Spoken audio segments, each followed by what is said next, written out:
Welcome to the Bulletproof Cash Flow Podcast, the go-to place to gain financial freedom through real estate investing. Here we interview investors, mentors, and entrepreneurs who share their secrets and advice to help you build passive income. Let's get into the show. Hey everyone, this is Augustino.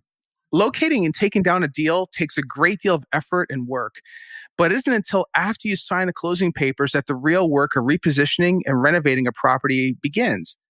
I would even go so far as to say that what happens post-close is the most critical part of the deal. This includes setting up management, forcing appreciation, and turning units at reasonable cost that will end up driving your overall NOI. Well, today's guest understands this important aspect of run and deal and much more. Prior to his shift in multifamily, he got a start in single family as a home builder and then shifted to fix and flips, developing an acquisitions team, rehab crews, and systems and processes to maximize the efficiency of his team and his business. Today, as the president of Petrick Property Group, a firm that specializes in multifamily acquisitions, he uses what he learned running construction crews in the world of multifamily, where he will be growing his portfolio to nearly $28 million in deals closed and currently under contract. With all that, I'd like to welcome Jack Petrick to the show. Hey, Jack, thanks for coming on. Appreciate it. Hey, thanks for having me today. I really appreciate it. Awesome. Well, before we go on, if you like what Jack has to say, check out his company website at petrickpropertygroup.com. Okay, Jack, maybe give the listeners a brief intro as to how you got your start. No, that sounds great. So, started off, I wrapped up in high school. I had interest in becoming a firefighter, which I became a firefighter paramedic for the city of Strongsville. Ran that for about 15 years. And shortly after I got hired, I read the book Rich Dad, Poor Dad by Robert Kiyosaki. And that book, the content was a total game changer for me. So I really had an interest in real estate, and I started off building new custom homes. I had no background in it.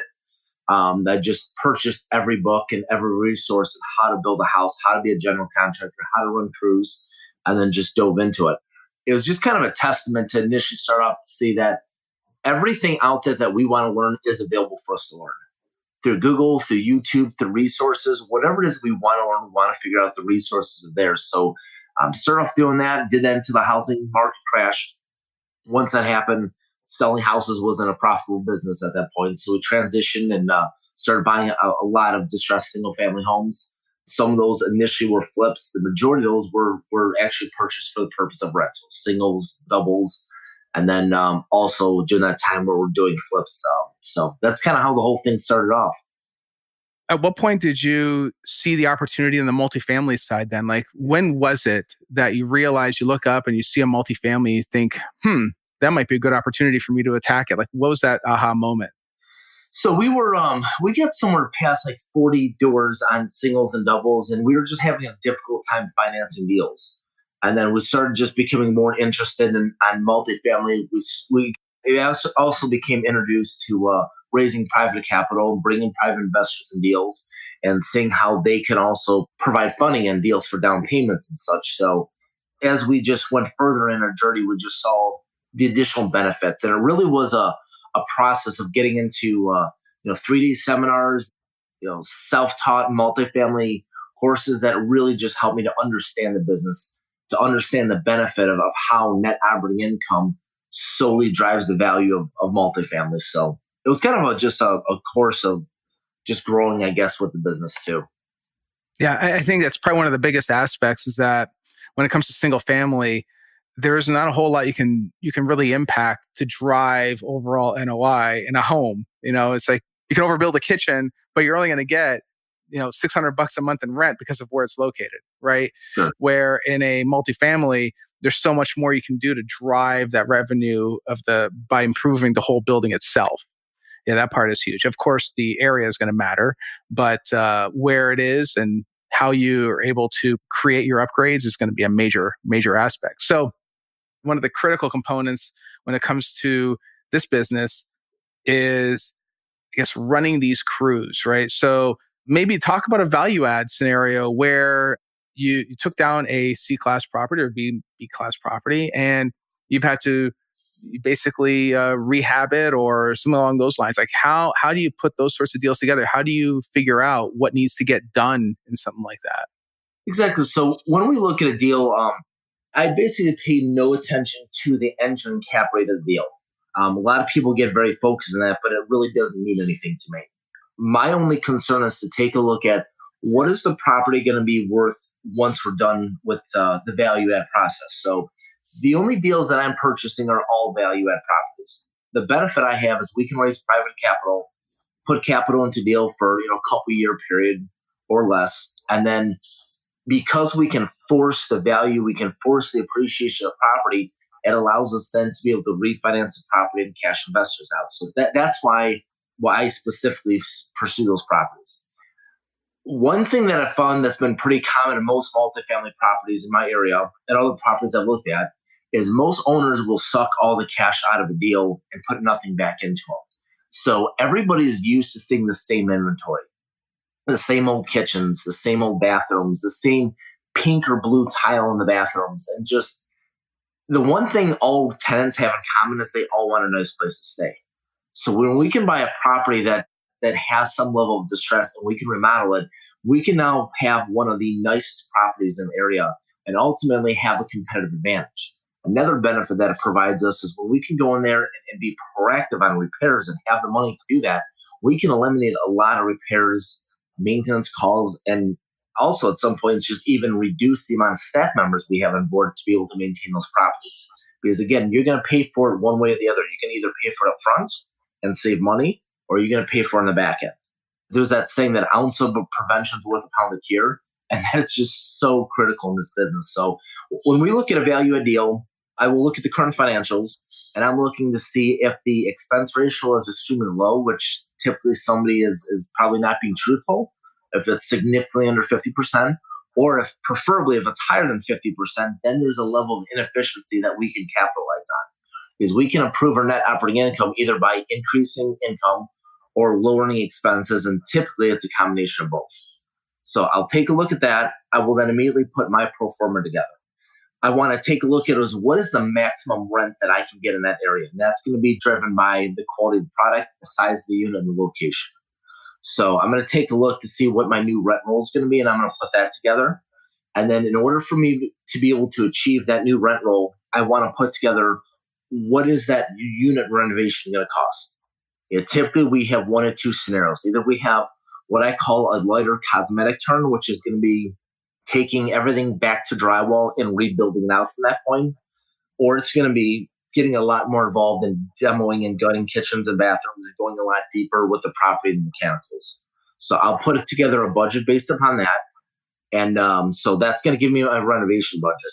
And as long as the deal allows me to be able to improve the net operating income high enough so that I can take care of the purchase and the renovation and cash my investors out, then the deal works for me. So that's basically how I look at deals and how I just do a quick underwrite or what my methodology is on it. And I think you just hit something that's somewhat critical, I would imagine, for most investors is the value add component.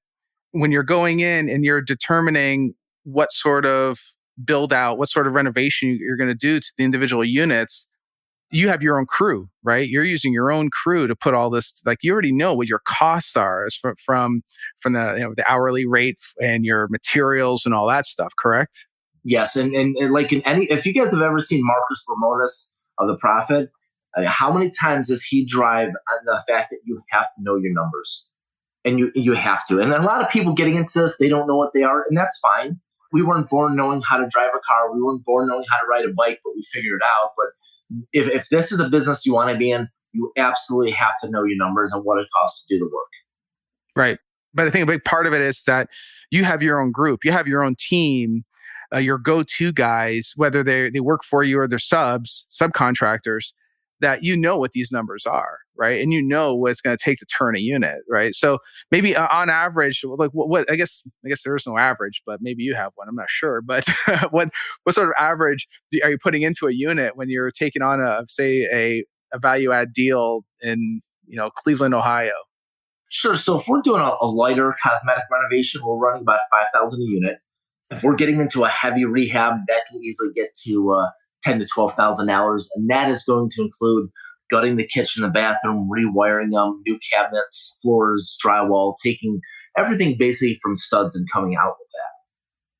Yeah, and your cost per unit doesn't necessarily mean how much is going to go into that unit, but also for roofing, for common areas, for other parts of the building, right? When you're saying that. Absolutely. Yeah, yeah, yeah.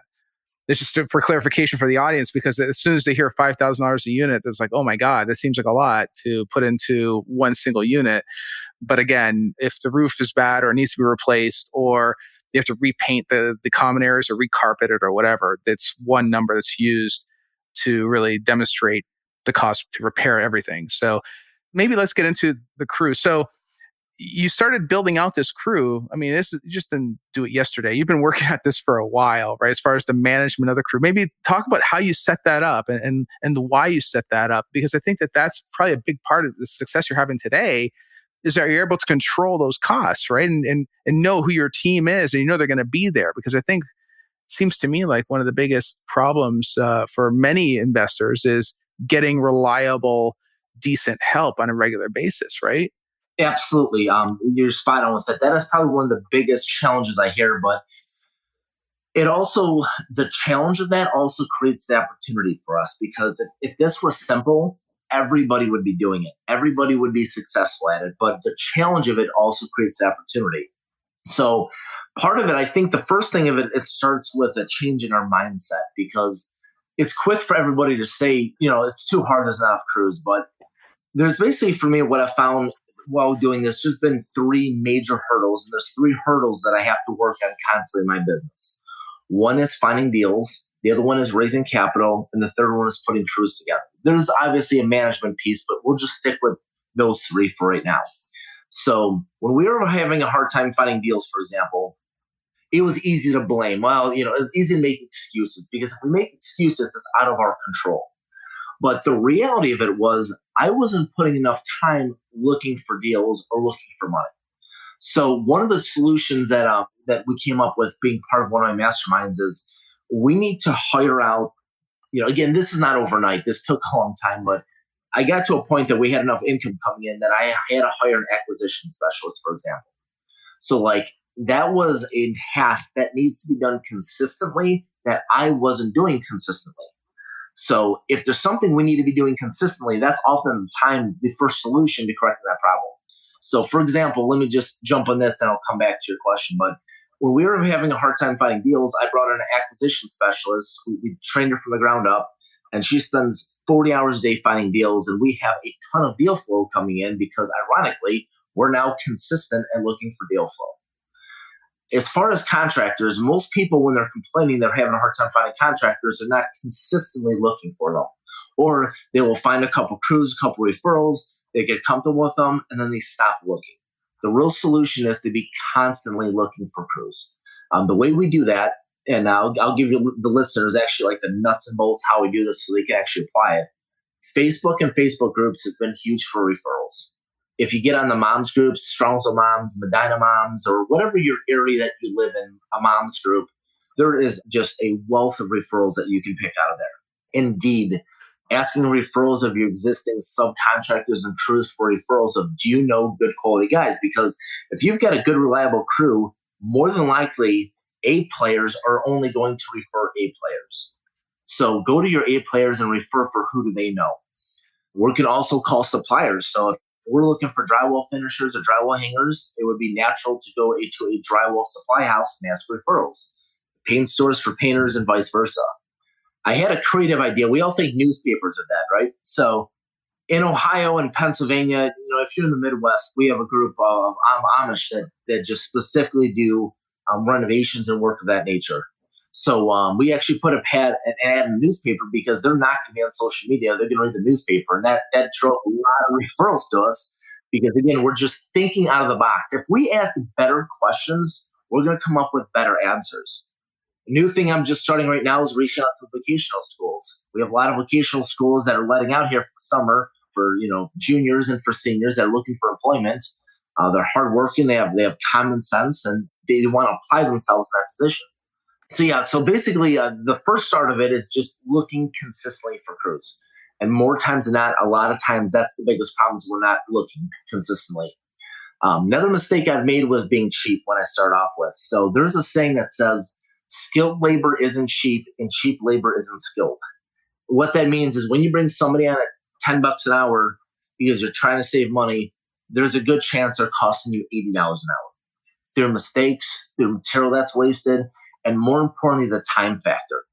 So if we have a property that runs for $900 a day and we have 30 days a month, we're losing $30 a day in rent. That property is sitting vacant and we don't have a body or we don't have somebody in that property. So we're in the business of actually leasing out time.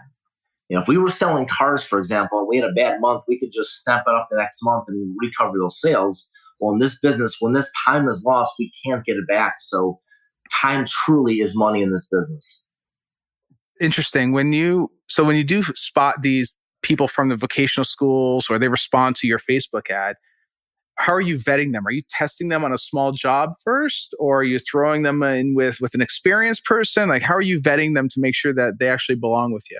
Exactly. So we're basically running two different crews. We're bringing our guys in-house, and then we're bringing subcontractors in. So I'll start with that with guys in-house. So people are going to either fall in one or two categories. So you're either going to fall in the category of coming in with minimal experience, or they're going to be coming in with tools and experience. So if they're going to come in with experience, I'm first going to take a look at the resume.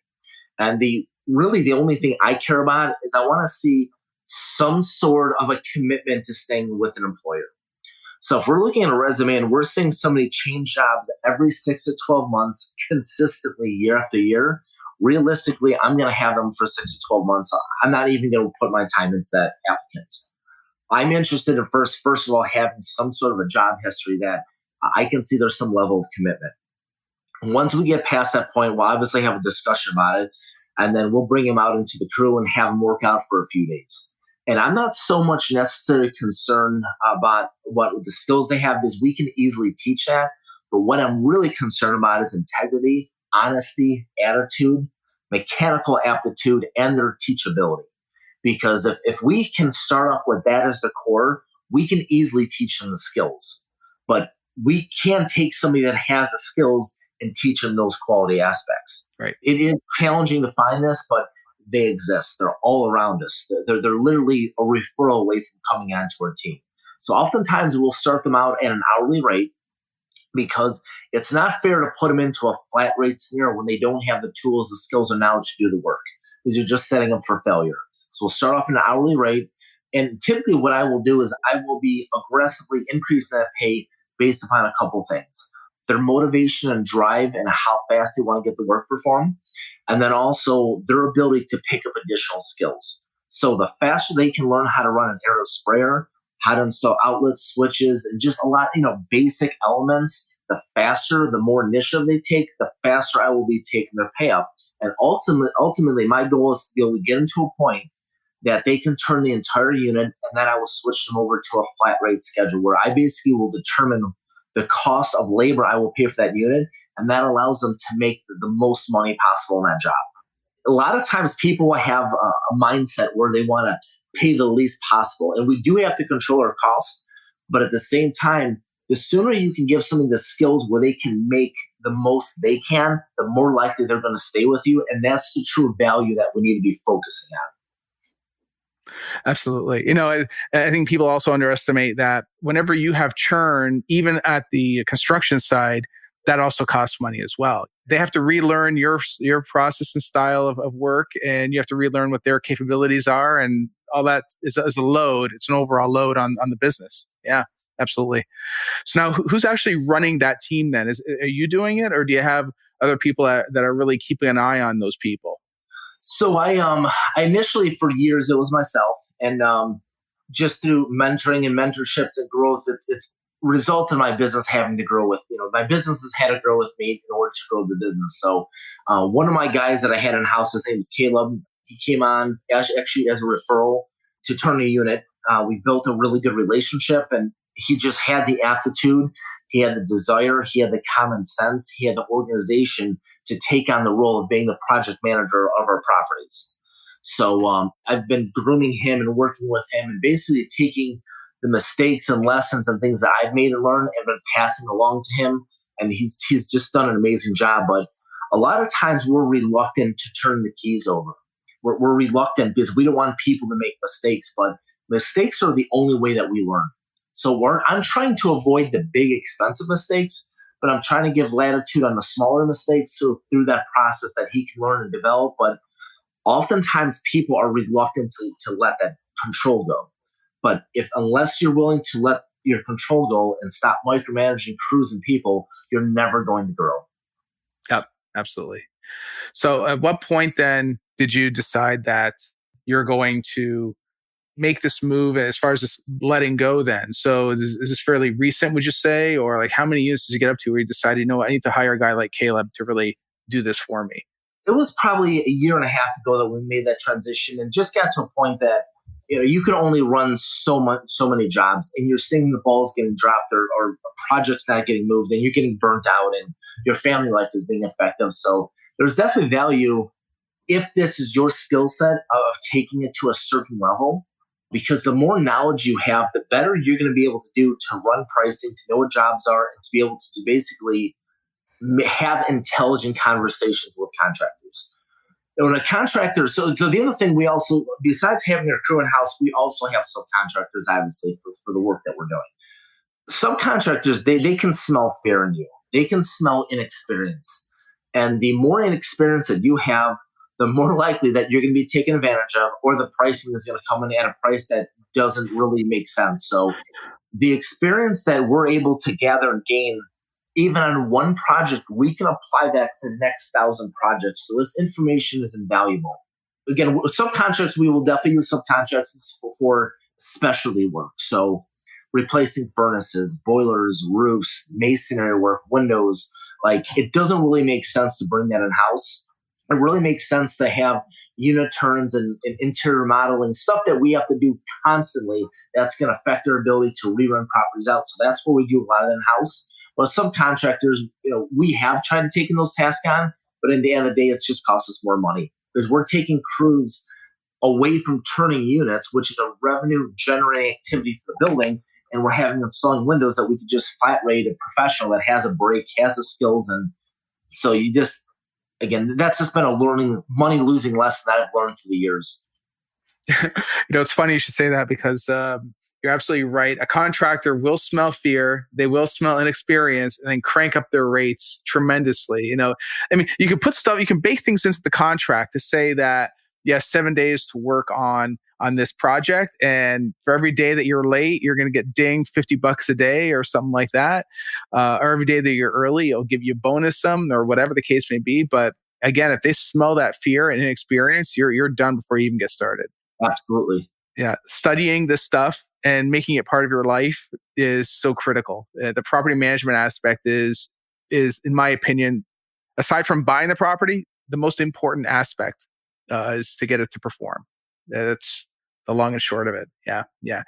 So now that you put the team together and you are bidding on these projects and you're coming up with your numbers, I think it's because of your experience having done that role as PM that you know what your numbers are, right? I mean, are you tacking on additional costs, like say cost per hour? I'm assuming you have like an average cost per hour to renovate this unit.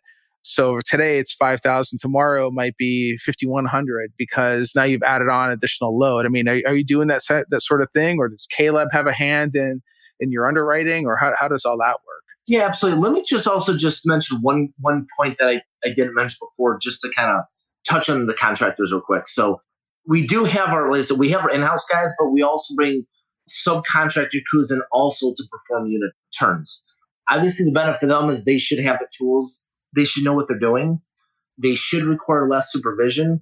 But the one challenge we have when we bring those crews in, and oftentimes they can add a lot of additional delays to a project, because they will say, I can start the project on Monday, and then Monday they're sick.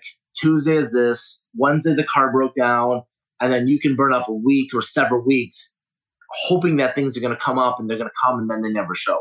So we will add on those crews, but we have personally found that there's oftentimes too many delays until we've built those relationships up.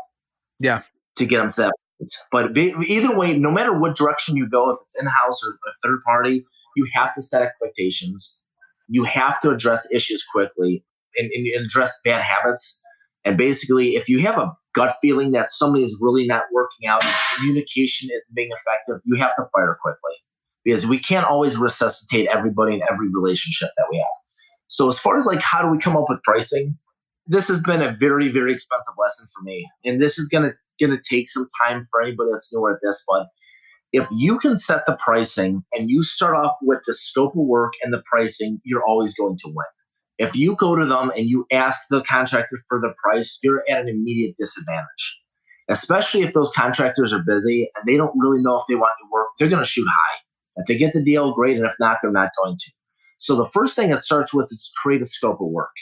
Because everybody can argue on a price, but if you break down what the scope of work is, that gives you a pretty factual foundation to start off with. So the unit turn in the kitchen is going to involve, for example, let me start off with the kitchen, and I'll break this down room by room. So like the kitchen, we're going to sand down the stained cabinets, prime them, and paint them. And if we skip the sanding step, the paint's going to peel right off. We're going to put handles on. We're going to remove the existing countertop and put a high definition for like a countertop, cut in a larger sink, put in a new supply line, shut off valves, and a faucet. We're going to put in a luxury vinyl floor in the kitchen, put up a 3-inch by 6-inch subway tile backsplash, and install a microwave. So that's a pretty typical scope of work that I'll have for a later kitchen renovation. The kitchen looks amazing, but in all reality, we put $600 of material into it, but it looks like a brand new kitchen. So we'll do that for the living room, bedroom, closets, bathroom, and we first set the scope out. So then from there, I will send one of my guys in, or just through experience, we'll know how many hours it takes for that job to get done. So I'll break down each task by how many hours or how many days it'll take. The kitchen will take, for example, a day and a half. The prepping of the entire unit for painting will take a day. The airless sprayer, which will do all the ceilings, closets, trim and doors, that's a half day. Rolling the whole rest of the unit out will take a day and a half, for example. So I'll break everything down to that and then determine about how many hours that's going to take. So if it's going to take 80 hours, I'll multiply that by a reasonable hourly rate. Again, depending where you're at in the crews, that could be 20, 30 bucks an hour, somewhere in that range. And then that'll come up with kind of like a starting point for the conversation. So then we'll bring a crew in. I'll show them the scope of work. We'll walk through the property. The bathroom, we're doing this. Kitchen, we're doing this. Closets, we're doing this. And based upon our crews, this should take 2 weeks or less to get done. And this is the flat rate that we're willing to pay on this unit. So that's typically how we come up with pricing and how we come up with the structure of how we actually structure the time allotment. And yes, occasionally we're going to come into some additional things that come across, and we'll be fair about that. And when we put the flat rate together, we're typically also going to add some additional time and hours just for some unknowns that have to be dealt with.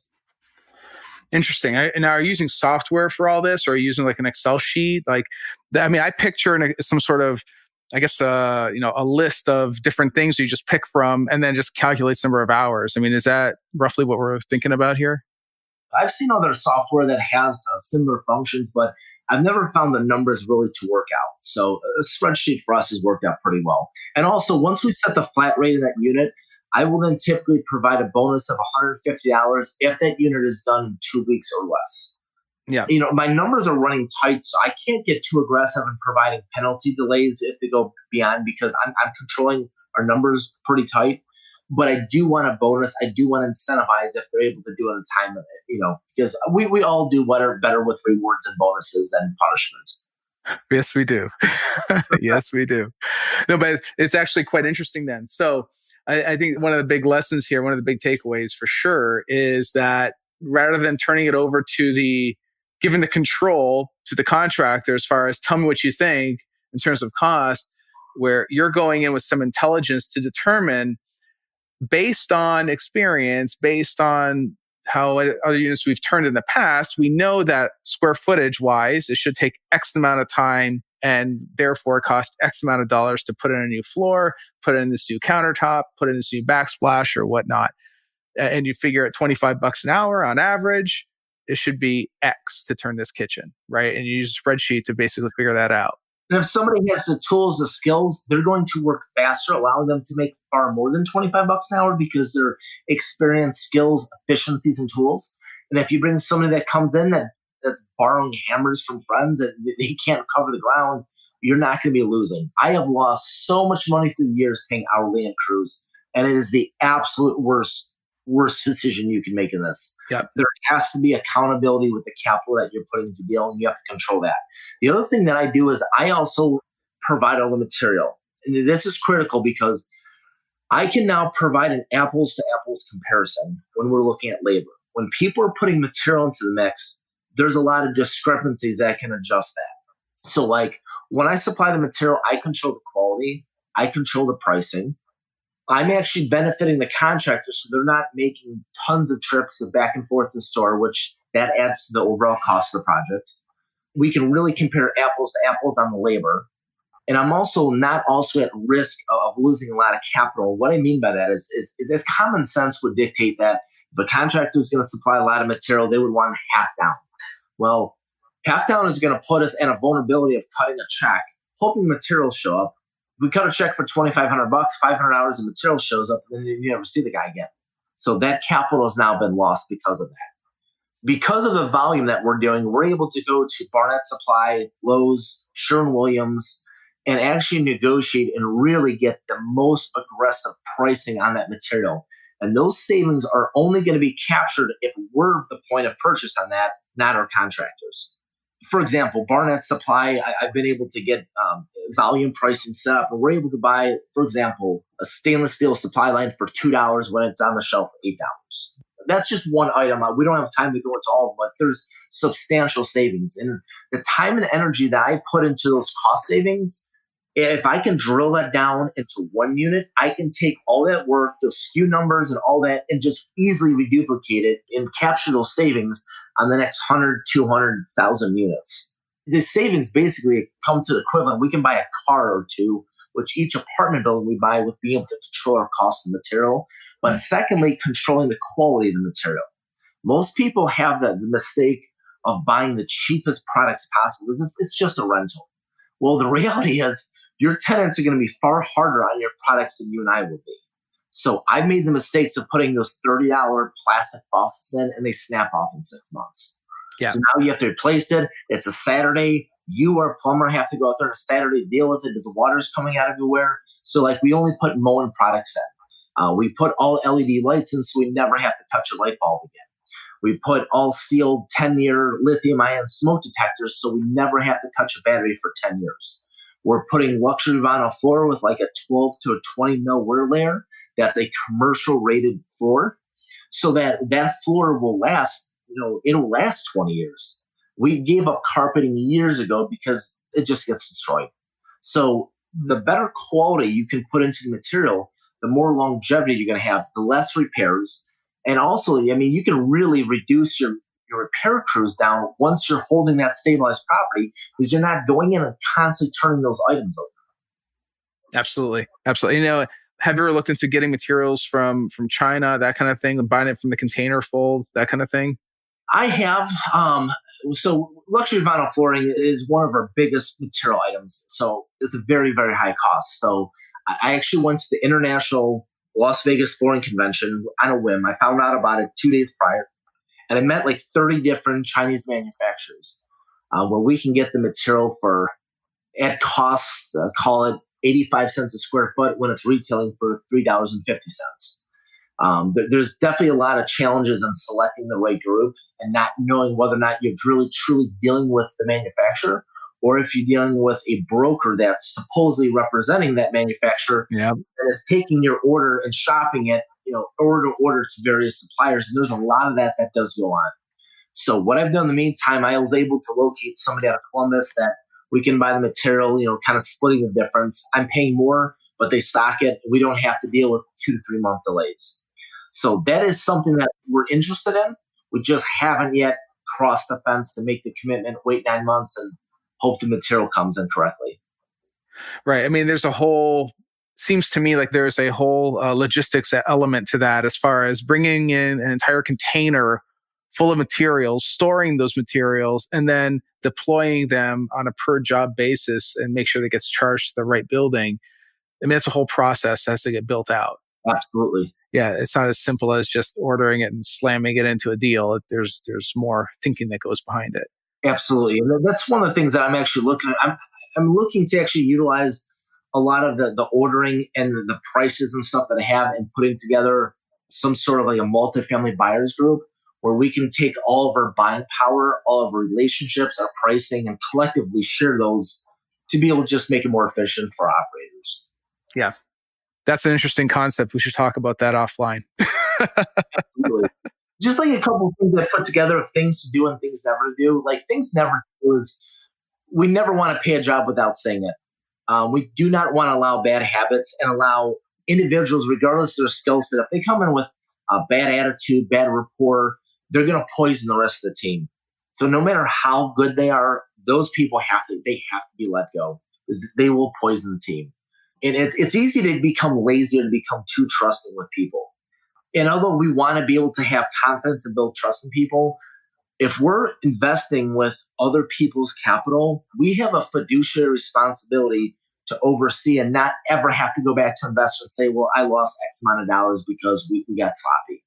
Another thing is like, if it's something that we don't know, we can Google it. Between Google and YouTube, there is a wealth of information to learn everything we want to do. As far as things that we do want to do, again, we want to try to switch over to flat rate as soon as possible and be able to control the pricing. We do want to learn how to do work, not necessarily for the point of us doing it, but if we know how to run an airless sprayer, the correct way to install cabinets, the correct way to install, XYZ, it allows us when we show up to a job site to be able to determine more quickly the crews that are just not cutting it. So not necessarily for the purpose of doing it yourself, but again, having the experience to be able to make better educated decisions with crews. We need to set expectations. We always have to continue to look for crews. But at the same time, once you find crews that are working within and they're an asset to our team, it's critical that we show appreciation. We pick a pizza and pop for them. We pay them fast. We're fair. We over communicate, and that would just be likable. Because on the flip side, if we talk to a subcontractor crews, they will have horror stories of dealing with investors, with them not getting paid, with screamed at, yelled at. Again, on their side, they also have a lot of legitimate complaints with the illegitimate investors, like, not us, but who we're competing against. So we really want to take the effort to set ourselves apart, because if we're likable and we're fair, when they get busy and they have to choose between us and someone else, they will choose us. So it's just being a good quality human being, not being a pain. And basically what it comes down to is building a relationship. And this is not a transaction. We're looking to build a relationship so we can maintain and then we can continue to work together. Oh, and that's huge right there, especially in this market where it's so hot right now. That the stronger the market is, the harder it is to find good people that can get the job done effectively. And if you're not investing that time in building those relationships and even showing gratitude by bringing them a pizza, something as simple as that goes a long way for them. And if you don't do that, or if you rip people off, you get a reputation, no one's going to want to do business with you, and they'll just go somewhere else. They're going to get you, and they're going to have somebody else that asks them, hey, can you install this kitchen? They may go to someone else because you screwed them on a specific deal, or you didn't give them that extra $50 that you promised them or whatever. They remember stuff like that. Reputation is everything. And so many people will spend too much time focusing on how do I squeeze another nickel out of them? But what happens is we're tripping over nickels and we have dollars going overhead. Is we're fighting and clawing to save a nickel, but the amount of units that we're not turning, or the extra speed, or the loss of speed, the loss of efficiency, that's when we're really losing money. Yep. We have to be diligent with the resources. But we also have to be fair and be able to play both sides of that. Yes, absolutely. I just have one on material ordering, if you don't mind, just help the listeners on. Yeah. Material ordering, again, we're sourcing through a number of vendors. I said Lowe's, Barnett, even Amazon, for example. We could buy a 50 pack of GFCIs for like under $400. So it's like $7 a GFCI. So, we're saving 50% on that item. We're buying in volume. So if we have the organization, it makes sense sometimes to make those decisions. But we're basically working and getting the lowest prices possible. What I have is an order sheet that I put together of plumbing, electrical, paint, all the various categories. We will go into an apartment complex, and I will fill in exactly the quantities for that apartment complex. We have 15 outlets. We have this many switches, this many lights, this many smoke detectors, and I will bake those quantities into that spreadsheet. So what that allows us to do then is every time we have a unit turn in that building, we can take that one spreadsheet, fire it out to our suppliers and vendors, and then at that point, 98% of the material is being delivered and showing up to the property. So that allows us to be able to control our process without sending guys up to the store to pull material. That is the biggest waste of time. So once the material comes in, we are now starting to change this process where we're setting up a variety of like 4 different boxes. We're putting together a specific checklist, and then we're storing that material in there. And actually, one of our vendors, Barnett Supply, they're even willing to do the pre-sorting for us before they ship it out. So that way, we can know we have the material for the vendors. There's very minimal time that we're spending on it. But more importantly, it's a reduplicatable process that we could grow and continue to do more units without sending 3 guys to the store 7 days a week looking for material. So as we grow, we have to put efficiencies and systems in place to manage the growth. I mean, that part is huge right there, because if you've already defined up front what your colors are, for instance, of the paint, you already know that room's going to be gray. It's already defined. There's no thinking involved, or the contract even has to ask you, well, what color you want to paint it? It's already defined for you. It's already delivered. It's already showed up in the unit. Exactly. We need 5 gallons of flat white paint for the closets and ceilings. We need 3 gallons of semi-gloss for the trim and doors. We need 3 gallons of gray and 2 gallons of blue. So there's no reason to run short in paint. Sherwin-Williams in our area, they deliver paint for free. So we switch over to them so that we never have to go to the store again. That was a one-time decision that's going to save us hundreds of hours, and it allows our crews to have more time with their hands on tools than driving back and forth to the store. That's another thing that's really critical with flat rate. If the crews do not have the material there to work, the flat rate falls apart. We can't penalize them for holding to a schedule if we don't have the material provided. So, we will get 98% material there, but then we have a second follow-up conversation that is your job to stage that material to verify you have it there, because whenever you're short, we need a 2-day notice in order to get the remaining material there. So that way, but oftentimes what will happen is they'll run all the way up into the wire and then call, like 8 o'clock on a Friday and be like, I'm short this, and this to get the job done. Well, you also have responsibility to ensure that there's enough material here to get the job done within reason. So now, who's delivering some of the other items, like your drywall, your larger items? Who's doing that? Is Home Depot doing it? Barnett Supply typically has next day delivery, 48 hours, worst case scenario. Lowe's will typically be 24 to 48 hours. So that's why we're trying to set the expectations that I need you to keep tracking material before we run out of it, so we can have a 1 to 2 day buffer for it to show up, because it is completely unproductive for us to drive to the store and get that. We used to do that. We don't do that anymore. But if we're in a pinch, I'll tell the contractor, go to the store, pick it up, call us at checkout. We'll process the payment, then you can get it down. So that's the way we're kind of splitting it. But we really try to minimize that, because, again, their time also is not productive going to the store. So we're trying to get all of it there in the very beginning. Most of the time, we're getting a lot more successful at that. It seems to me like that is probably the only and best way to scale if you're going to start taking down hundreds or even thousands of units, is to build in the automation up front, the processes up front, to determine what are your costs for labor and materials. So you're going to define for that contractor, this is the budget, this is the flat rate. Can you do it? Yes or no. If they feel that they can't, fine, go to the next one, or bring in a different sub. Maybe it's what it is, right? Absolutely. No, you're absolutely correct on that. Yeah. And the rewarding aspect as well is key. There was one other thing that just came to mind. When we're working with a third party subcontractor, a handyman, or somebody of that nature, and they come in and we present our pricing. If they're used to doing work with homeowners, the work with homeowners is going to pay a lot more for several reasons. The jobs are going to be more involved. There's a higher profitability because they're dealing with an unsophisticated individual that doesn't know the numbers. So they might be able to charge 2-3 times as much. So the pitch that I make to them is, if in a month, you have 1 or 2 homeowner jobs and you want to focus on doing those higher profitability jobs, like, that's great. But where we come in places, there's gonna be times in the month that you need to keep crews busy, or you're looking for fill-in work. And if you can commit to 1 or 2 units a month, you can have the consistency of having payroll coming in and profitability coming in, and then you can add on your more profitable jobs. Because a lot of times contractors, And it just drives me bananas. But they will basically sit for a week or 2 weeks waiting for that big job to come in. And then they go broke and they'll do the job, they'll make their money, and then they'll sit again. They're just losing all of that time at that point. So I try to sometimes educate them on the benefit of how we can work together, how you can be more profitable than taking on jobs that pay less because you're keeping busy, you have money coming in, and then take the jobs that pop. So oftentimes that's been a way I've been able to transition those challenges. Yes. Wow. So much great stuff. Well, so now let's get into the bullet round. Okay. So let's do that. So if you can give your 20-year-old self a word of advice, what would you tell them?